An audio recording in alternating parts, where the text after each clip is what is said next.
श्रीशैलेशदया पात्रं दीपक्यातिगुणार्णवं यतीन्द्रप्रवनं वन्दे रम्यश्यामादरं मुनिं लक्ष्मीनाथसमारम्भां नादयामुनमध्यमाम् अस्मदाचार्यपर्यन्तां वन्दे गुरुपरम्परां यो नित्यमच्युतपदाम्बुजयुग्मरुग्मव्यामोहतस्तदितराणि तृणाय मेने अस्मद्गुरोर्भगवतोऽस्य दयैकसिन्धोः रामानुजस्य शरणौ शरणौ प्रपद्ये माता पिता युवतयस्तनया विदोदिः सर्वं यदेव नियमेन मदन्वयानाम् आद्यस्य न कुलपतेर्वकुलाभिरामं श्रीमत्तदङ्घ्रियुगलं प्रणमामि मूर्ध्ना भूतं शरश्च महदास्वयपट्टनाद श्रीभक्तिसारकुलशेखरयोगिवाहन् भक्ताङ्घ्रिरेणुपरकालयतीन्द्रमेश्वर श्रीमत्पराङ्कुशमुनिं प्रणतोऽस्मि नित्यम्.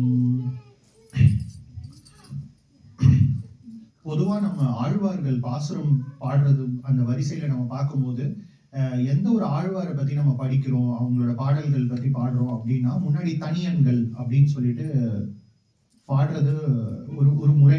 நம்மளோட முன்னோர்கள் அப்படிதான் சொல்லி கொடுத்துருக்காங்க. அந்த தனியன்னா என்னன்னா, அந்த ஆழ்வாருக்கு என்ன பண்ணாரு, அந்த ஆழ்வாரோட சரித்திரம் ஒரு ஒன் லைன் ஸ்டாண்ட்ஸால அவங்க கொடுத்துருப்பாங்க. அந்த ஆழ்வார் எழுது அவர் எழுதிய காவியம் என்னன்னு.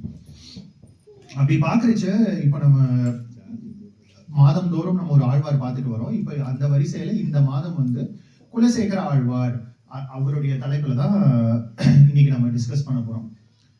நம்ம இயற்கையில பார்க்கும்போது ஒரு தேனி இருக்கு இல்லையா, ஒரு தேனி எப்படி ஒரு பூல இருந்து அந்த பூல இருக்கிற அந்த அமுதத்தை எடுத்துட்டு அது என்ன பண்ணும், அந்த ஒரு பூவா போயிட்டு அந்த அமுதத்தை திரட்டி எடுத்து அது என்ன பண்ணும், அந்த தேனி கூண்டுல போய் மற்ற தேனீக்களுக்கு அது கொடுக்கும். அப்படி கொடுக்கறச்சா அப்படிதான் தேன் உருவாகுது இல்லையா. அப்ப அந்த தேன் டைரக்டா பூல இருந்தே நம்மளால எடுக்க முடியுமா அப்படின்னா அது கிடையாது. பூல இருந்து அந்த தேனை எடுத்து அந்த தேனியோட வயிற்றுல நொதிகள் அப்படின்னு ஒண்ணு இருக்கும், என்சைம்ஸ், இங்கிலீஷ்ல சொல்லணும்னா என்சைம்ஸ். அந்த என்சைம்ஸோட அந்த பூல இருக்கிற அந்த நெக்டார் ரெண்டும் சேர்ந்தாதான் தேன் உருவாகுறது இல்லையா. நம்ம எல்லாருமே தேன் நம்மளுக்கு எல்லாருமே பிடிக்கும். ஸோ ஒரு தேன் எப்படி உருவாகுது, எப்படி ஒரு தேனி போயிட்டு ஒரு பூல இருந்து அந்த தேனை எடுத்து தன்னுடைய வயிறுல சுமக்கிற அந்த என்சைம்ஸோட மிக்ஸ் பண்ணி எப்படி தேன் உருவாகுதோ அதே மாதிரி ஆழ்வார்கள் என்ன பண்றாங்க, பகவான் என்ற பூல இருந்து அமுதை எடுத்து தன்னுடைய மனசுல இருக்கிற அந்த பாவகங்களும் அந்த ஒரு மனசுல இருக்கிற அந்த ஒரு பிரேமையும் சேர்த்து அந்த பூல இருந்து இருக்கிற பகவானோடைய குணங்களோட சேர்த்து தன்னுடைய பாவத்தையும் சேர்த்து அவர்கள் கொடுக்கிற அந்த தேன் இருக்கு இல்லையா, அந்த தேன் தான் பாசுரங்கள். இப்ப இந்த தேன் எப்படி ஒரு தேன் கூடுல போய் இருக்குமோ அதே மாதிரி இந்த தேன் கூடு தான் இந்த சத்சங்கம். சோ நம்ம எல்லாரும் ஒரு தேனீக்கள். அந்த தேனியோட கூண்டு சத்சங்கம். அதை பருகிறோம் இல்லையா. நம்ம ஒரு மாதமும் சுவாமியை பத்தி நம்ம ஒரு விஷயத்தையும் கேட்டு சிரவணம் பண்ணி நம்ம அந்த தேனை நம்ம சுவைக்கிறோம் இல்லையா. நாக்குக்கு உள்ள தேன் ஒரு பாயிண்ட்டுக்கு அப்புறம் நம்மளுக்கு தெரிச்சிடும் இல்லையா. நல்லதா இருந்தாலும் உடம்புக்கு ஒரு பாயிண்ட்டுக்கு அப்புறம் அது போறோம் அப்படின்னு இருக்கும். எல்லா இந்திரிய சுகங்களும் அப்படிதான். ஒரு பாயிண்ட்டுக்கு அப்புறம் கன்சியூம் பண்ண ஒரு அலுப்பு வந்துடும். ஆனா பகவான்ன்ற ஒரு தேன் அமுதம் எவ்வளவு நம்ம உள்ள போட ஒரு அளவு கூட திகைச்சு போகாது. ஐயோ போறோம், நான் 5 நாள் நான் சுவாமி விஷயத்தை கேட்டேன், 6வது நாள் போறோம் அப்படின்னு இருக்கிறத தாண்டி 5 நாள் கேட்டேன், இன்னும் 50 நாள் கேட்கணும் போல இருக்கே அப்படின்ற ஒரு எண்ணத்தை கொடுக்கும். சோ அதனால இன்னமுதே அப்படின்னு பகவானுக்கு குலசேகர ஆழ்வார் ரொம்ப அழகா சொல்றாரு. அப்படி பாக்குற வரிசையில ஆழ்வார்கள்னாலே பகவத் பக்தியில ஆழ்ந்து இருக்கிறாங்க இல்லையா. அப்ப அந்த பகவத் பக்தியில ஆழ்ந்து இருக்கிற போது நம்ம நார்மலாவே பார்ப்போம், ஒரு மனிதனுக்கு ஒரு தெய்வத்துக்கிட்ட ஒரு ஈர்ப்பு வருது இல்லையா. அதே மாதிரிதான் ஆழ்வார்களும் 10/11 நம்ம ஆழ்வார்கள்னாலே பெருமாள் பக்தி அப்படின்னு நம்ம சொல்லவே முடியாது. ஏன் அப்படின்னா முதல் 3 ஆழ்வாருக்கு வைகுண்டநாதத்துல இருக்க பரவாசுதேவன் கிட்ட ஒரு எக்ஸ்ட்ரா ஒரு லவ் இருக்கிறதா நம்ம பார்க்க முடியும். அந்த பாசுரத்தை கொஞ்சம் ஆராய்ந்து பார்த்தா திருமணேசியா ஆனா எல்லா தெய்வத்தையும் பாடுவாங்க, அர்ச்சாமூர்த்தியும் பாடுவாங்க, விபவ அவதாரத்தையும் பாடுவாங்க, எல்லாத்தையும் பாடுவாங்க. ஆனா ஒரு எக்ஸ்ட்ரா லவ் அதிகமா காணப்படுறது பரவாசுதேவன். வைகுண்டத்துல இருக்கிற முதல் 3 ஆழ்வார்களுக்கு ஆசை வரும். திருமணேசி ஆழ்வார் அவருடைய பாசுரங்களை நம்ம போய் பார்த்தோம் அப்படின்னா, திருச்சந்த விருத்தம் அதெல்லாம் நம்ம பார்க்கும்போது நம்ம எல்லாருடைய ஹிருதயத்திலயும் உள்ள இருக்கார் இல்லையா. அந்த ஹிருதயத்துல இருக்கிற அந்தர்யாமி அப்படின்வாங்க. உள்ளேயே இருக்கிற கடவுள் அப்படின்னு நம்ம சொல்றோம் இல்லையா, உள்ளேயே இருக்கிற அந்த சுவாமி, அந்த உள்ளேயே இருக்கிற அந்த சுவாமி, ஏன்னா அவர் மகா யோகி இல்லையா. சோ திருமழிசை ஆழ்வாருக்கு உள்ள ஹிருதயத்துல இருக்கிற அந்தர்யாமி மேல ஒரு எக்ஸ்ட்ரா லவ் இருக்கிறத நம்ம அவருடைய பாசுரங்கள்ல பார்க்கலாம். பெரிய ஆழ்வார் ஆண்டாள் அவர்களுடைய பாசுரம் பார்க்கும்போது கிருஷ்ணர் கிட்ட ஒரு எக்ஸ்ட்ரா லவ் இருக்கிறத நம்ம பார்க்க முடியும். ராமர் கிட்ட இருந்தாலும் அந்த கிருஷ்ணர் கிட்ட இருக்கிறது ரொம்ப தெளிவா நம்மளுக்கு தெரிய வரும். அப்படி பார்க்கிற வரிசையில ராமர் மட்டும் ஏன் யாருமே இப்படி விட்டுட்டாங்களே அப்படின்னு நம்மளுக்கு தோணும். நார்மலா பக்தினாலே கிருஷ்ணர் தான் அப்படின்ற மாதிரி ஒண்ணு ஆகும்போது குலசேகர ஆழ்வாருடைய பாசுரம் படிக்கும் போதுதான் அந்த ராமர் மேல அவர் வச்சிருக்கிற பக்தி எந்த அளவுக்கு இருக்குன்றத அவருடைய பாசுரங்கள் ரொம்ப அழகா காமிக்கும். அப்படி பார்க்கிற போது நம்ம பார்த்தோம் இல்லையா, ஒரு ஆழ்வார்களுமே நம்மள மாதிரி ஒரு மனிதர்கள் கிடையாது. அவங்க அந்த வைகுண்டத்துல இருந்து பகவானுடைய அந்த பக்திய மனிதர்களுக்கு சம்பிரதாயத்தை பரப்புறதுக்காகவே அந்த காலத்துக்கு மாயைக்கு அப்பாற்பட்ட இருக்கிற உலகங்கள்ல இருந்து இறங்கி வராங்க. அப்படி பாக்குறச்ச குலசேகர ஆழ்வார் அப்படின்றவர் பகவானுடைய எந்த நித்திய சூரியோட அம்சம் அப்படின்னா கௌஸ்துபம். நம்ம பெருமாளோட ஹிருதயத்துல அந்த ஒரு மணி இருக்கு இல்லையா, கௌஸ்துப மணி. அந்த கௌஸ்துப மணி பூமியில அவதாரம் பண்ணதுதான் குலசேகர ஆழ்வார் அப்படின்னு. அப்ப அந்த கௌஸ்துப மணி நம்ம யூஸ்வலா நம்ம எல்லா ஆழ்வாரை பத்தி படிக்கும் போது நம்ம டிஸ்கஸ் பண்ணும்போது நம்ம அவங்க நித்திய சூரிகளை பத்தி ஒரு சின்ன ஒரு கதை பார்ப்போம் இல்லையா, அதே ட்ரெண்ட்ல நம்ம இந்த ஆழ்வாருக்கும் நம்ம ஃபாலோ பண்ணலாம். சோ கௌஸ்துப மணியை பத்தி ஒரு சின்ன கதை அப்படின்னு நம்ம சொல்லணும் அப்படின்னா, தேவர்களும் அசுரர்களையும் பகவான் படைக்கிறாரு. அப்ப தேவர்கள் என்ன பண்ணிடுறாங்க, அவங்களுக்கு ஒரு அபச்சாரப்பட்டுடுறாங்க. சோ அவங்களுக்கு சொத்தெல்லாம் இழந்துடுறாங்க. உடனே இந்திராதி தேவர்கள் எல்லாம் போயிட்டு கதறாங்க பிரம்மா கிட்ட, ஐயோ எல்லா சொத்தும் போயிடுச்சு, அபச்சாரப்பட்டுட்டோமே அப்படின்னு. துர்வாச முனிவர் ஏதோ சாபம் போட்டுடுறாரு.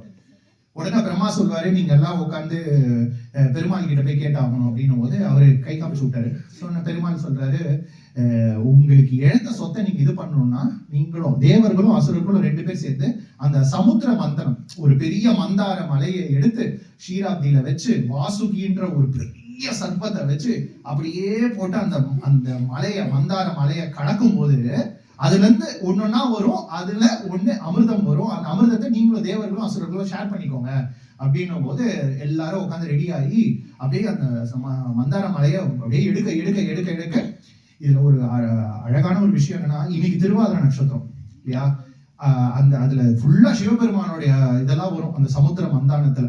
சோ அந்த ஆலாகால விஷம் வரும்போது சிவபெருமான் அந்த கதை நம்மளுக்கு தெரியும். அந்த எல்லாரும் பயந்து போயிட்டு ஷீராப்தியில இருந்து ஓடுவாங்க எல்லாரும் கைலாசத்துக்கு போனோன்னு எல்லா தேவர்களும் அழிகிற மாதிரி இருக்கும், பயமா இருக்கு, நாங்க ஏதோ அமுது வரும்னு நினைச்சோம், ஆலாகால விஷம் வந்துருச்சு, என்ன பண்ணணும்னு தெரியாதுன்னு போதுதான் அப்பதானே தெரியும் சுவாமினா யாருன்னு. எல்லாரும் நல்லதுதான் எடுத்துப்பாங்க, கெட்டதுன்னா முடிச்சு இல்லையா. அப்போ என்ன பண்ற சிவபெருமான் அப்படியே அந்த ஹாலாகால விஷத்தை எடுத்து குடிச்சு, அப்ப நீலகண்டன் அப்படியே அந்த தொண்டையில நீளம் ஆகுது இல்லையா, அந்த நீலகண்டன்ற பேரு அந்த சமுத்திர மந்தானத்துலதான் வருது. அப்படி அந்த சமுத்திர மந்தானத்தை கடையும் போது ஒண்ணு வந்தது இல்லையா அந்த சமுத்திரத்துல இருந்து, அதுல ஒண்ணுதான் கௌஸ்துப மணி. இப்ப இந்த கௌஸ்துப மணிக்கு என்ன ஒரு தனி சிறப்பு அப்படின்னா, அந்த சமுத்திரத்தை கடையும் போது என்ன ஆகுறது, பாரிஜாதம் மலர் வருது. அந்த பாரிஜாதம் மலர் ஸ்வர்க்கத்துல இருக்கிற தேவர்கள் எல்லாருக்கும் ஒரு சந்தோஷத்தை கொடுக்குறது. கல்பக விருட்சம் வருது, அது ஸ்வர்க்கத்துல இருக்கிற தேவர்கள் எப்படின்னா அந்த கல்பக விருட்சம் அடியில போயிட்டு நம்ம டிமார்ட்ஸ்ல டிரைவ் த்ரூ ஆர்டர் பண்ற மாதிரிதான் அந்த கல்பக விருட்சம் அடியில போயிட்டு உட்காந்து அவங்க என்ன கேட்டாங்களோ அது கிடைச்சிடும். சோ அந்த மாதிரி ஒரு ஐட்டமா வருது. அப்ப ஆனா ஒரு தேவருக்கு போகுது, ஒருத்தங்களுக்கு அவங்களுக்கு எடுத்துக்கிறாங்க. சமுத்திரத்துல உச்சைஸ்ரவஸ் ஒரு குதிரை, வெள்ளை குதிரை வருது, அந்த குதிரை பறக்குமா. இதெல்லாம் நம்மளால நினைச்சு கூட பார்க்க முடியல. ஐராவதம்ன்ற ஒரு யானை வருது, அது மகாபலி எடுத்துக்கிட்டாரு. இப்படி ஒன்னொன்னா எல்லாரும் எடுத்துக்க கௌஸ்துப மணி அந்த சமுத்திர மந்தானத்துல வரும்போது பெருமாள் என்ன பண்ணாரு, இது எனக்கு அப்படின்னு எடுத்து பிறவிலேயே பெருமாள் இது அசுரருக்கும் போக கூடாது, இது தேவருக்கும் போக கூடாது, இது எனக்கு தான் வேணும் அப்படின்னு எடுத்து தன்னுடைய ஹிருதயத்துல இருக்க மகாலட்சுமி தாயாருக்கு அதை அர்ப்பணம் பண்ணி ஹிருதயத்திலே வச்சுக்கிட்டாரு. சோ அதனாலதான் இந்த கௌஸ்துப மணிக்கு ஒரு தனி சிறப்பு. இப்ப நம்மளும் அப்படிதானே இருக்கணும். இந்த பூமியில நம்ம அவதாரம் பண்ண உடனே ஏதோ நம்மளோட ஆபீஸ் பாஸுக்கு நம்ம வாழ்க்கை அடிமைப்பட்டு போகாம, யாரோ பார்த்த மனிதர்களுக்கு அடிமைப்பட்டு போகாம, எந்த ஒரு கொள்கைக்கு அடிமைப்பட்டு போகாம, இதுக்கெல்லாம் கர்த்தாவான இந்த இறைவனுக்கு நம்ம அடிமையாகணும் இல்லையா. அது நம்மளே பகவானை சூஸ் பண்ணிட்டோம் அப்படின்னு சொல்றதை விட பகவான் நம்மளை சூஸ் பண்ணிக்கிட்டாரு அப்படின்றத இந்த கௌஸ்துப மணி கிட்ட நம்ம கத்துக்க வேண்டிய ஒரு மிகப்பெரிய ஒரு அழகான ஒரு விஷயம். சோ இந்த கௌஸ்துப மணியோட சரித்திரம் எனக்கு தெரிஞ்சது இது மட்டும்தான். இப்போ இந்த கௌஸ்துப மணி என்ன பண்றாரு, பகவானுடைய பக்தி பகவானுடைய ஹிருதயத்துல என்ன மாதிரி ஒரு விஷயங்கள்லாம் இருக்குன்றத பரப்பணும் இல்லையா, நம்மள மாதிரி ஜீவகோடிகளை கரையேற்றுறதுக்கு. அப்ப பூலோகத்துல ஒரு இடம் சூஸ் பண்றாங்க, கேரளா. இப்போ கேரளா என்ன நிலைமையில இருக்கு நம்ம எல்லாருக்கும் தெரியும். ஆனா முன்ன இருந்து கேரளா அப்படி இல்லை.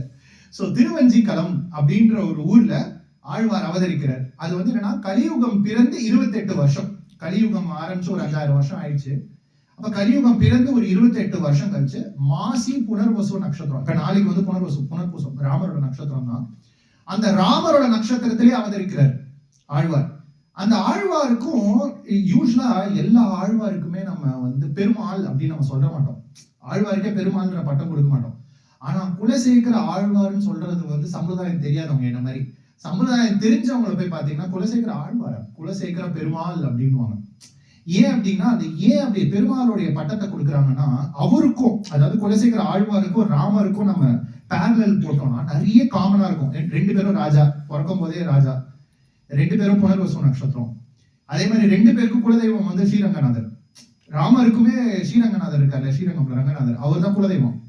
நம்மளுடைய இவர் இருக்கார் இல்லையா, நம்மள குலசேகர ஆழ்வாருக்கும் குலதெய்வம் யாருன்னா ஸ்ரீரங்கநாதர். ஸோ இப்படி ராமராவே தான் வந்திருக்காரோ அப்படின்னு நம்மளுக்கு டவுட் வரும். ஸோ அந்த மாதிரி நிறைய பேரலல் வரும். ஸோ அந்த குலசேகர ஆழ்வார் வந்து என்ன பண்றாரு, ராஜ்யத்துல இருக்கும்போது ஒரு நாள் அரசு ஆள்றாரு, சத்தியமா இருந்து சத்தியத்தை கடைபிடிக்கிறதுக்கு ராஜ்யத்தை ரொம்ப அழகா ஆண்டுட்டு வரும்போது ஒரு நாள் என்ன ஆகுறது, இந்த பெருமாளுக்கு வந்து எப்பவுமே ஒரு மனிதன் வந்து நல்ல ஒரு தன்னுடைய வேலையை பண்றான் அப்படின்னாலோ அந்த லௌகீகத்துல அந்த சுகத்தை ரொம்ப நாள் கொடுக்க மாட்டார். அந்த லௌகீக சுகத்துல இதுல இருக்கிற இன்பத்துவங்களை காமிச்சு அவனை எப்படியாவது எடுத்துடணும், எல்லாமே அவரோட லீலை தானே. ஸோ ஏதோ ஒரு டிஸ்டர்பன்ஸ் கொடுக்கணும் இல்லையா. ஸோ என்ன பண்றாரு, அந்த திருவேங்கட பெருமாள் என்ன பண்றாரு, ஸ்ரீனிவாச பெருமாள் கனவுல எல்லாம் வர ஆரம்பிக்கிறார். ஃபர்ஸ்ட் நைட் எல்லாம் அப்படியே கனவுல வந்து நீ என்ன பார்க்க வரலையா அப்படின்னா டிஸ்டர்ப் பண்றாரு. உடனே இவரும் அடுத்த நாள் எழுந்து மந்திரி கிட்ட சொல்றாரு, எனக்கு ஏதோ திருப்பதி போகணும் போல இருக்கு அப்படின்னு. உடனே மந்திரிமார்களுக்கு எல்லாம் பயம், இவர் பாட்டு போயிட போறாரு சாமியார் மாதிரி அப்படின்னு விடுறதே இல்லை. ஆனாலும் ஸ்ரீனிவாச பெருமாளும் விடுறதே இல்லை, எல்லா கனவுலையும் சேஸ் பண்றாரு. இப்படிலாம் இருக்கிறச்ச டே டைம்ல அவருக்கு என்னடா நம்மளும் அரசாடுறோம் இவ்வளவு வருஷமா, எதுலையுமே ஒரு சந்தோஷமே இல்லையே அப்படின்னு ஒரு அரசனுக்கே தோன்றுது. நம்மளுக்கு மட்டும் இல்ல, ஒரு அரசனுக்கே வந்து இந்த என்ன வாழ்க்கை அப்படின்ற மாதிரி இருக்கு. அப்படி இருக்கு. அப்படியே காலங்கள் போக போக ராமாயணத்து மேல அவருக்கு இன்ட்ரெஸ்ட் வருது. காலையில என்ன பண்றாரு, அரண்மனையில பிரவச்சனம் நல்ல பிரவச்சனம் பண்றவங்க எல்லாம் கூப்பிட்டு ராமாயணத்தை பத்தி கதை சொல்லுங்க அப்படின்னு கேட்கிறாரு. இப்ப இதுல ரொம்ப ஒரு அழகான ஒரு விஷயம் என்னன்னா, இந்த நவவித பக்தியில பிரகலாதன் சொல்ற நவவித பக்தியில ஸ்ரவணம்ன்றது அவரு சொல்றாரு. பக்தின்றது படிக்கிறது தெரிஞ்சுக்கிறத விட காதால கேட்கறது அவ்வளவு இம்பார்ட்டன்ஸ். அந்த ஸ்ரவணம்ன்றது காதுல கேட்டாலே பலன் இருக்கு. காதுல கேட்டு நடக்கிறதுன்றது வேற, அது நடக்கலனாலும் காதால கேட்கறதுக்கு ஸ்ரவண மாத்திரத்திலேயே பக்தி சித்திரிச்சோம். அந்த இறக்கும் போது அந்த 1 மினிட்ல அந்த ஞானம் சித்திரிச்சிடும். ஸோ அந்த ஸ்ரவணம்ன்றது நிறைய பேர் நினைச்சுப்பாங்க நவவித பக்தின்றது ஸ்ரவணம் ஃபர்ஸ்ட் படி, அதுக்கு மேல அப்படியே இன்னொரு படி இருக்கு. அப்படி கிடையாது. நவவித பக்தியில 9மே சிறந்ததுதான். இதுல இது பெருசு இது தாழ்ந்தது அப்படிலாம் எதுவுமே கிடையாது இல்லையா. ஸோ வாயே பேச வராத ஒருத்தர் கூட காதால கேட்கலாம், அதுதான் அதோட அர்த்தம். ஸோ அந்த ஸ்ரவண மாத்திரத்திலேயே வந்து நம்மளுக்கு தெய்வத்தோட ஒன்றி போக முடியும். ஸோ அதை காமிச்சு கொடுக்குறாரு குலசேகர ஆழ்வார். எப்படி காமிச்சு கொடுக்குறாரு அப்படின்னா, ராமரை பத்தி என்ன பண்றாரு, ஒரு சிஷ்யர் வந்து கிளாஸ் எடுக்கிறாரு. சொல்றாரு ஆரண்ய காண்டம் பகுதி, நம்ம எல்லாரும் ராமாயணம் கேட்டிருப்போம். ஆரண்ய காண்டம் பகுதியில சூர்பனகை இருக்கா இல்லையா, சூர்பனகைக்கு மூக்கும் காதும் அறுந்துடுது அபச்சாரப்படுறதுனால. அப்போ என்ன ஆகுது, அவ என்ன பண்றா, போயிட்டு தன்னோட மாமா கரண் கிட்ட போய் சொல்றா, பாருங்க இந்த லக்ஷ்மணன் ஒருத்தன் இருக்கான் ராமர் பக்கத்துல, நான் ராமருக்கு தான் ஆசைப்பட்டேன், ஆனா என் மூக்கும் காதையும் அறுத்து விட்டுட்டானுங்க பயலுங்க, அவன் எங்களை சும்மா விடக்கூடாது அப்படின்னு போய் ஜனஸ்தானத்துல போய், ஜனஸ்தானம்ன்றது ஒரு காடு, இப்ப இருக்கிற அந்த மகாராஷ்டிரா நாசிக் பகுதி இல்லையா, அந்த இடத்துல போய் சொல்றாங்க ஜனஸ்தானம்னு அந்த காட்டு. உடனே அந்த கரனுக்கு பயங்கர கோவம் வருது. என்ன தைரியம்னா, என் ஊருக்கு நம்ம ஊர்ல சொல்லுவாங்க என் ஏரியால வந்து எங்கால் மூக்கையும் காதையுமே அறுத்து விடுவார், நான் வரப்பாரு அப்படின்னு சொல்லிட்டு அவர் என்ன பண்றாரு, 14,000 ராட்சசர்கள் 14,000 ராட்சசர்கள் எடுத்துட்டு அவன் ஃபுல்லா கம்பு கட்டை முள்ளு எல்லா அதர்மவாதிஸ் டக்குன்னு உருவத்தை மாத்திடுவாங்க. அந்த மாதிரி மோசமான ஊர்ல எல்லா கேஸும் இருக்கிறவனுக்கு எல்லாம் கூட்டிட்டு கரண் கூட்டிட்டு வரான். உடனே எல்லாரும் ஜனஸ்தானத்துல வந்துட்டு ராமரையும் லக்ஷ்மணரையும் அட்டாக் பண்றதுக்காக வராங்க. அப்படி வரும்போது இந்த லைன் வருது எங்க ஆரண்ய காண்டத்துல வால்மீகி, சதுர்தச சஹஸ்ராணி ராட்சசான் பீம கர்மணாம் ஏகஸ்ச ராமோ தர்மாத்மா கதன் யுத்தன் பவிஷ்யதி. அதாவது சதுர்தச சஹஸ்ராணி 14,000 ராட்சசர்கள் யார் ஒரு பீம கர்மனம் ஆக்ரோஷமான விஷயங்களை செய்வாங்க. எப்படின்னா எப்படி ஒரு பூனை வந்து ஒரு எலியை பகுந்து அட்டாக் பண்ணுமோ அந்த மாதிரி எந்த ஒரு மாரல் ரூல்ஸ் கான்டாக்ட்லாம் கிடையாது. 6 மணிக்கு மேல போற நிறுத்தணும்னா இவங்க 6 மணிக்கு ராத்திரிக்கு மேலதான் போற ஆரம்பிப்பானுங்களே. ஸோ எந்த ரூல்ஸுமே இல்லை, ஹியூமன்ஸே சாப்பிடுற அளவுக்கு இருப்பாங்க, ரிஷிகளும் திருடுவானுங்க. சோ அந்த மாதிரி மோசமான இந்த 14,000 ராட்சசர்கள் அப்படியே சூழ்ந்து வராங்க ராமர் லக்ஷ்மணர் சீதையை கொல்றதுக்கு, அப்படியே சுத்தி வராங்க. ஆனா இந்த சைட்ல யார் இருக்காரு? 14,000:1. இந்த சைட்ல ஏகஸ்ட ராமோ தர்மாத்மா. வால்மீகி ரொம்ப அழகா சொல்றாரு, தர்மாத்மா, ஒரே ஒரு தர்மாத்மா அங்க இருக்கான். அப்படி இருக்கும்போது அங்க இருக்கிற தேவர்கள் கந்தர்வர்கள் நடுங்கி போடுறாங்க, ஏதோ ஆயிடக்கூடாது. ஏன்னா ராமர் பார்க்க அவ்வளவு அழகா இருப்பாரு இல்லையா, ஏதோ ஆயிடும் அப்படின்னு பயப்படுறாங்க. அப்படி பயந்துட்டு இருக்கும்போது குலசேகர ஆழ்வாருக்கு பயங்கர கோபம் வருது. இது நடந்தது திரேதா யுகத்துல, இவர் இருக்கிறதோ கலியுகத்துல 28 வருஷம் தாண்டி ஒரு யுகத்துல டிஃபரன்ஸ் வருது. இவர் என்ன பண்றாரு, அந்த சவண மாத்திரத்துல அதை கேட்டு அதுலயே மனனம் பண்ணி இருக்கிறதுனால தன்னோட படைகள் எல்லாம் கூப்பிட்டு கலப்புறாரு, போ நாஷிக் போங்க, ஜனஸ்தான் போங்க அப்படின்னு. உடனே எல்லாரும் பாக்குறாங்க அது வேற யுகம் அப்படின்னா, ராமர் அங்க தனியா இருக்காரு, கிளம்புன்னு சொல்லிட்டு எல்லா மிலிட்ரி, எல்லா ஆர்மி, எல்லா குதிரைப்படை, யானைப்படை எல்லாத்தையும் அனுப்புறாரு, நாஷிக்கு போய் ஃபைட் பண்ணுங்க, ராமர் அங்க உண்டியா கஷ்டப்படுவாரு அப்படின்னு. உடனே இப்படி இருக்கும்போது அந்த சிஷ்யன் ஒருத்தர் கிளாஸ் எடுத்தார்ல, உடனே அவரோட தலையில ஒரு கொட்டு கொட்டிட்டு அங்க இருந்து ஒரு குரு ஒருத்தர் ஓடி வந்து சொல்றாரு, அவர்கிட்ட போய் தெரியாதனமா இந்த கதையெல்லாம் சொல்லிட்டேப்பா, அவர் மோசமான ஆளு, அவரு எதை கேட்டாலும் அதை அப்படியே சீரியஸா கேட்டு ஃபாலோ பண்ணிடுவாருன்னு சொல்லிட்டு அவர் என்ன பண்றாரு, அந்த ஆச்சாரியன் வந்து அந்த சிஷ்யனை ஓரம் கட்டிட்டு அவர் சொல்றாரு, கவலைப்படாதீங்க குலசேகர ஆழ்வாரே, நீங்க பாட்டுக்கு ஆர்மியெல்லாம் எடுத்துட்டு போயிடாதீங்க, நீங்க என்ன பண்ணுங்க, நான் உங்களுக்கு இன்னொரு ஒரு லைன் சொல்றேன், அந்த லைனை கேட்டீங்கன்னா நீங்க இதெல்லாம் பண்ணிட மாட்டீங்க, ராமர் இப்ப சேஃபா தான் இருக்காரு அப்படின்னு சொல்லிட்டு அவர் என்ன சொல்றாரு, ஜனஸ்தானே ஹதஸ்தானே தவராட்சச மச்சரைஹி நிர்பயா விசரஸ்யந்தே சர்வதோ முனையோ வனே. அதாவது துஷாசன், கரண், 14,000 ராட்சசர்களும் ராமர் எல்லாத்தையும் தம்சம் பண்ணிட்டாரு அப்படின்னு அந்த ஒரு சீனை சொல்லும் போது, அப்பாடா அப்படின்னு குலசேகர ஆழ்வார் அப்பதான் அமைதி பெறாரு, ஓகே அப்படின்னு. சோ அன்னில இருந்து என்ன பண்றாங்க, அந்த பிரவச்சனம் கொடுக்கும் போது சீத்தை கஷ்டப்பட்டா அந்த சாப்டர் எல்லாம் ஒமிட் பண்ணிடுவாங்க, இவர் பாட்டுக்கு திருப்பி கிளம்பிட்டு போறாரு ஆர்மி கூட்டிட்டு அப்படின்னு. சோ இப்படிதான் போயிட்டு இருக்கு குலசேகர ஆழ்வாருடைய டெய்லி. அவர் பிரவச்சனம் பேசுறவங்களே பயப்படுவாங்க, இவர்கிட்ட நம்ம சொல்லிட்டு இவர் சீரியஸா அதை எடுத்துட்டு போயிடக்கூடாது அப்படின்னு. சோ அந்த மாதிரி ஆழ்வார் வந்து இந்த சிரவணம் கேட்கும் போதே அது அப்படியே அதை உருகி போயிடுவாரு. அந்த ராமருக்கு ஏதாவது ஒண்ணு, சீதைக்கு என்ன ஒண்ணுன்னா அப்படியே அழுகிறது மட்டும் இல்ல, நம்மளால என்ன பண்ண முடியும் அப்படின்றத யோசிக்கிற அந்த ஆழ்வார். கௌஸ்துப மணி இல்லையா, சோ அதனால எப்ப பார்த்தாலும் ஹிருதயத்துல பகவானுடைய விஷயம் மட்டும்தான் இருக்கு. சோ இது ஆழ்வாருடைய விபவ அவதாரத்துல இந்த ஒரு காதலை நம்ம பார்க்க முடியுது. ஆழ்வாருக்கு அர்ச்சாவதாரத்திலையும் வந்து ரொம்ப ஒரு ஆசை. எப்படி அப்படின்னா தினைக்கும் வந்து ஸ்ரீரங்கம் போயிடுவார் காலையில, மந்திரிமார்கள்லாம் அரசவைக்கு வரதுக்கு முன்னாடி கிடுக்கிடுன்னு ஓடி போயிட்டு ஸ்ரீரங்கம்ல போயிட்டு அப்படி வரும்போது நம்ம பார்ப்போம், நம்பெருமாள் அப்படியே வருவாரு, ராஜ ராஜ ராஜ ராஜ ராஜசேகரா ராஜ ராஜ ராஜ ராஜ ராஜசேகரா ரங்கராஜ தேவராஜ ராஜ சுந்தரா அப்படின்னு வருவார் இல்லையா, அப்படியே வருவாரு. ராஜாதி ராஜன் வரும்போது அப்படியே கௌஸ்துப மணியே, இவரே கௌஸ்துப மணியோட அவதாரம் தான், அப்படியே ரங்கராஜன் அப்படியே சேவிச்சுட்டு இருப்பாரு, நம்பெருமாள் அப்படியே ஜம்னு வருவார் இல்லையா. சோ அப்படியே அழகா அதை ரசிச்சுட்டு இருப்பாரு. சோ இப்படி இருக்கும்போது மந்திரிமார்கள் யோசிச்சாங்க, இவர் இப்படியா போயிட்டு இருந்தா இது வேலைக்காகாது, இவருக்கு ஏதாவது ஒண்ணு பண்ணணும் அப்படின்னு டிசைட் பண்ணி என்ன பண்ணுவாங்க, எல்லாம் ஒரே வைணவர்களா அந்த அரசவைக்கு அனுப்பிச்சு விட்டுக்கிட்டே இருப்பாங்க. இவர் அப்பதான் கோயிலுக்கு போக மாட்டாருன்னு சொல்லி டெய்லி மத்தியானம் 2 மணி வரைக்கும் இவங்களா ஃபேக்கா இவங்க எல்லாரையும் கூட்டிட்டு வந்து அரசவை கூட்டிடுவாங்க, அப்பதான் இவர் கோயில் போக மாட்டாரு அப்படின்னு. சோ இப்படிக்கா போயிட்டே இருக்கும்போது ஒரு நாள் புனர்வசு நட்சத்திரம் வருது. நாளைக்கு புனர்வசு நட்சத்திரம் வருது, ராமரோட நட்சத்திரம். அவருக்கு ராமர் மேல ஒரு தனி பிரியம் நம்ம பார்த்தோம் இல்லையா. சோ அந்த புனர்வசு நட்சத்திரப்ப ராமர் விக்கிரகத்துக்கு அவர் அபிஷேகம் பண்ணிட்டு இருக்காரு. அப்படி ராமர் விக்கிரகத்தை அபிஷேகம் பண்ணும்போது அங்க என்ன பண்ணிட்டாங்க, அங்க மந்திரிமார்கள் எல்லாம் இருப்பாங்கல்ல, அவங்களுக்கு பொறாம வந்துடுது வைஷ்ணவர்கள் மேல. என்னன்னா இந்த அரசவையில வந்து இந்த ராஜா வந்து மந்திரி நம்ம இவ்வளவு உழைக்கிறோம், ஆனா ஒரு வைணவர்கள் யாராவது வந்தா மட்டும் எட்டு எல்லாத்தையும் கொடுத்துடுறாரு, நம்ம உழைக்கிறோம் நம்ம உழைக்காமலே வாங்கிட்டு போறானுங்களே அப்படின்னு அவங்களுக்கு பொறாம வந்தாலும் அவங்க சொல்றாங்க, இந்த ராமரோட நெக்லஸ் திருடினது அந்த வைஷ்ணவர்கள் தான் அப்படின்னு கை காமிச்சு கொடுத்துடுறாங்க. உடனே குலசேகர ஆழ்வாருக்கு வந்து என்னன்னா இதை தாங்க முடியல. உடனே அவர் என்ன பண்ணிடுறாரு, சத்தியத்துக்கு கட்டுப்பட்டு இருக்கிறதுனால அவர் என்ன பண்றாரு, ஒரு கூஜா மாதிரி ஒரு பெரிய ஒரு பாட் மாதிரி எடுத்துட்டு வர சொல்லி, மோசமான பாம்பு இருக்கு இல்லையா, ஸ்னேக்ஸ், டேஞ்சரஸான ஸ்னேக்ஸ் எல்லாம் அதுக்குள்ள வச்சுட்டு, இப்ப இந்த வைணவர்கள் இந்த இதை பண்ணிருக்கவே மாட்டாங்கன்னு நான் சொல்றேன். சப்போஸ் அந்த வைணவர்கள் தான் இந்த ராமனுடைய கழுத்துல இருக்கிற அந்த நெக்லஸை திருடி இருந்தா நான் கையை விடுவேன், ஏதாவது ஒரு பாம்பு என்னை கடிச்சிடும், நான் இறக்கிறதுக்கே தயாரா இருக்கேன் அப்படின்னு சொல்லிட்டு என்ன பண்றாரு, அந்த கூஜைக்கு அந்த ஒரு பாட்டுக்குள்ள கையை உள்ள விடுறாரு. அந்த கூஜாக்குள்ள விட்டோடனே எல்லா பாம்பும் வந்து ஐயோ வைஷ்ணவர்களா தப்பு பண்றதாவது ஆழ்வாருடைய கை உள்ள வந்தது சந்தோஷம். ஆழ்வாரோட கையை மட்டும் மோந்து பார்த்துட்டு அப்படியே நம்ம சைலண்டா இருக்கலாம்னு சொல்லிட்டு எல்லா பாம்பும் அப்படியே அப்படியே அமைதியா இருக்கு. ஆனா ஆழ்வாரோட கையோ அழகா இருக்கு. கொஞ்ச நாள் வெளில எடுத்துருவாரு, ஆனா கடிக்கவும் முடியல.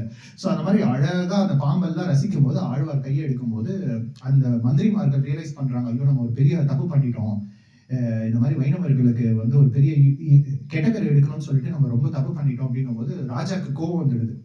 என்ன ஆனாலும் உங்களை நான் மன்னிச்சிடுறேன், ஆனா இந்த ஒரு அரசவையில தானே ஒரு வைணவர்களுக்கு அவமானம் ஏற்பட்டுச்சு, இப்படி ஒரு திருடிட்டாங்க அப்படின்ற ஒரு கெட்ட பேர் வருது, அதனால இந்த அரசு பதவியே எனக்கு வேண்டாம் அப்படின்னு சொல்லிட்டு அரசு பதவியை துறந்துட்டு தன்னுடைய பெண்ணாகிய நீலாதேவி, அந்த நீலாதேவியை கூட்டிட்டு அவர் திவ்யதேசமா போறாரு.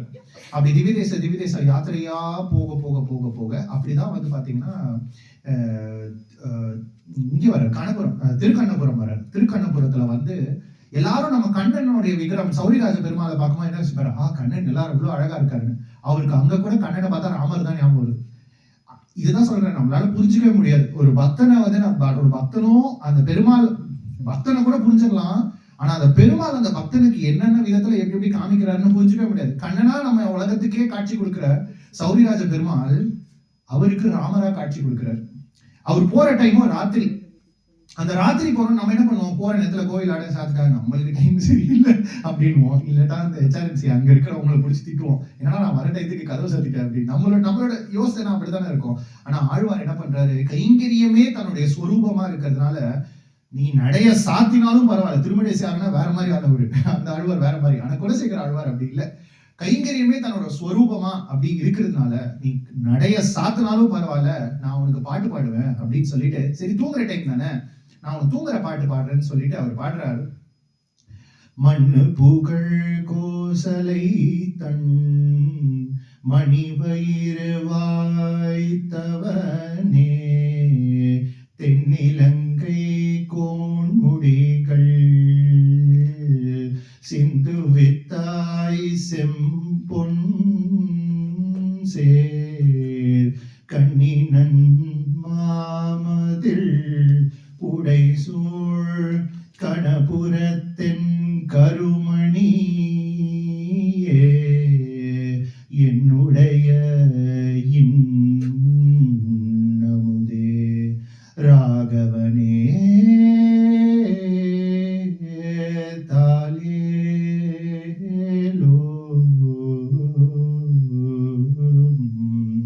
அப்படியே அந்த சௌரிராஜ பெருமாள் அப்படியே தூங்க வைக்கிறார். ராகவா நீ தூங்கு அப்படின்னு சொல்லிட்டு சொல்றாரு. மண்ணு புகழ் கௌசலை தன் அப்படின்றாரு.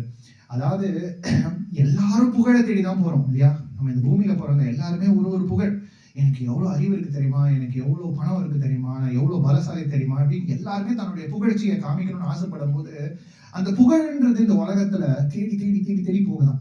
இது வர்த்தா இருக்கிற ஒருத்தங்கிட்ட போகணுமே அப்படின்னும் போது அந்த புகழ் போய் போய் போய் போய் போய் ராமர் கிட்ட போலையாம்.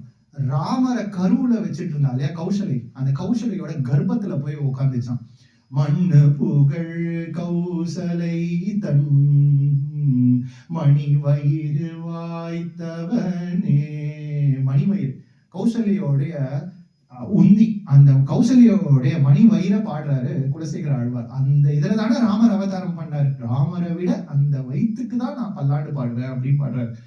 தென்னிலங்கை கோன்முடிகள் சிந்து வித்தாய் செம்பொன் சேர். ராமர் பாருங்களேன், பாலராமரா இருக்காரு. அந்த தொட்டில்ல இருக்கும்போது ராமர் எப்படி இருந்தாருன்னா, அண்ணா சொல்றாரு, கிருஷ்ணபிரமி அண்ணா சொல்றார், கைய வந்து எப்படி வச்சிருப்பாருன்னா ராமர் அப்பவே வந்து அந்த அம்பு வில்லு விடுற மாதிரி ரெடியா இருக்காராம். நான் வெளியில வந்து ராவணனை முடிச்சு விடுறேன் அப்படின்னு. எல்லா குழந்தைங்களும் கை இப்படித்தானே வச்சுக்கோம், அவர் அப்பவே அம்பு விடுறதுக்கு ரெடியா இருக்காராம். சின்ன ஒரு லேடு வச்சு அவருடைய பாவம்.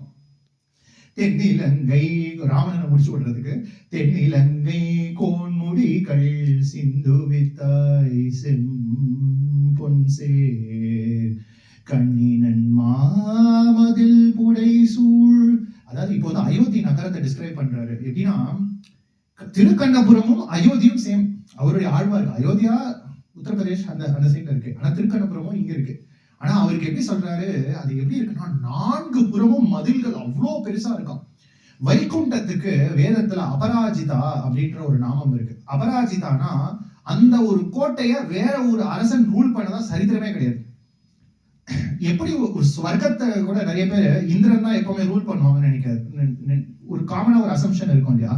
ஸ்வர்க்கத்தை இந்திரன் கூட பதவி இழந்த நாட்கள்லாம் இருக்கு. அப்படிதான் அந்த மகாபலி போயிட்டு அந்த இந்திரனை காலி பண்ணிட்டு is taking over the position. அப்படிதான் அப்புறம் தான் அவர் வாமன அவதாரமா வந்து இந்திரனுக்கே திருப்பி அதை பெற்று தர்றாரு. அந்த மாதிரி அந்த அபராஜிதானா அந்த ஒரு கோட்டைக்கு அந்த அரசன் மாறுறதே கிடையாது அப்படின்னும் எடுத்துக்கலாம். அந்த கோட்டையில வாழ்ற மனிதர்கள் வேற ஒரு அரசனை ஒத்துக்கிறதும் கிடையாது, ஓட்டு போடுறதும் கிடையாது அப்படின்னு எடுத்துக்கலாம். சோ அபராஜிதான்றது எப்படி வைகுண்டத்துக்கு அந்த நாமம் கரெக்டா இருக்குமோ அதே மாதிரி அபராஜிதா தான் அயோத்தியான்ற ஒரு இடம் இல்லையா? அந்த அயோத்தியா அதான் கண்ணினன் மாமதில் புடைசூழ் கணபுரத்தன் கருமணியா எவ்வளவு படையெடுப்பு வந்துருச்சு இல்லையா? ஆனா அந்த ராமர் தானே, அந்த ஊர் மக்கள் எல்லாம் ராமரை வெட்டிட்டாங்க மறக்கலையே. கணபுரத்தின் கருமணியே அந்த ராமருக்கு அவர் பாடல. அவர் அந்த ராமரை எங்க பாக்குறாரு? திருக்கண்ணபுரம் சௌரிராஜ பெருமாளை பார்த்து சொல்றாரு கணபுரத்தின் கருமணியே அப்படின்றார். அழகான வார்த்தைகள், கருமணியே அப்படின்றார். சோ இந்திரநீல மணி மாதிரி இருப்பாராம் ராமர். அந்த இந்திரநீல மணி மாதிரி இருக்கிற அந்த ராமர் என் கருமணியே என்னுடைய இன்னமுதே. தேவர்கள்லாம் என்னவோ அமுதுன்னு பண்றாங்க, சமுத்திரத்தை மத்தனம் பண்ணும்போது ஆயுசு அதிகமா இருந்து என்ன பண்ண போறாங்க? திருப்பி கர்மாக்குள்ள பந்தத்தை தான் பண்ணணும். ஆனா ஆழ்வார் என்ன சொல்றாரு? எனக்கு அந்த அமுதம்லாம் வேணாம், என்னுடைய அமுதம் நீதான், என் ஹிருதயத்தை நீ வச்சுக்கிட்ட இல்லையா? என்னுடைய இன்னமுதே ராகவனே தாளேலோ அப்படின்னு சொல்லிட்டு ஆழ்வார் ரொம்ப அழகா ராமரை நம்ம இந்த டோலோத்சவம் சொல்லுவோம் இல்லையா, தூங்க வைக்கிறது, அதை அப்படியே ராகவனை தூங்க வைக்கிறாரு அப்படின்னு சொல்லிட்டு நம்ம இந்த மந்த்துக்குள்ளேய இது குலசேகர ஆழ்வார் இதை நிறுத்திட்டு நம்ம அடுத்த மந்த் லைக் வரப்போற மந்த், அடுத்த மந்தோ அதுக்கு அடுத்த மந்தோ ராமாயணம், மொத்த ராமாயணத்தை நம்ம வால்மீகி ராமாயணம் 24,000 ஸ்லோகம் இருக்கு இல்லையா? இந்த 24,000 ஸ்லோகத்தை இவர் அழகா 10 பாசுரத்துல மொத்த ராமாயணத்தை 10 பாசுரம் 10 அங்க நெடு மதில் சொல் அப்படின்னு சொல்லிட்டு ஒரு 10 பாசுரத்துல ரொம்ப அழகா மொத்த ராமாயணத்தை கம்ப்ரஸ் பண்ணி நம்மளுக்கு எல்லாம் ஈஸியா புரியுற மாதிரி ரொம்ப அழகா இருக்கும். மொத்த பாசுரத்தை 10 பாசுரம்ல கொடுத்திருப்பாரு மொத்த ராமாயணத்தை. ஸோ அதை நம்ம டிஸ்கஸ் பண்ணலாம், அது அடுத்த மாசம் வச்சுக்கலாம். அனைவருக்கும் நன்றி, வணக்கம்.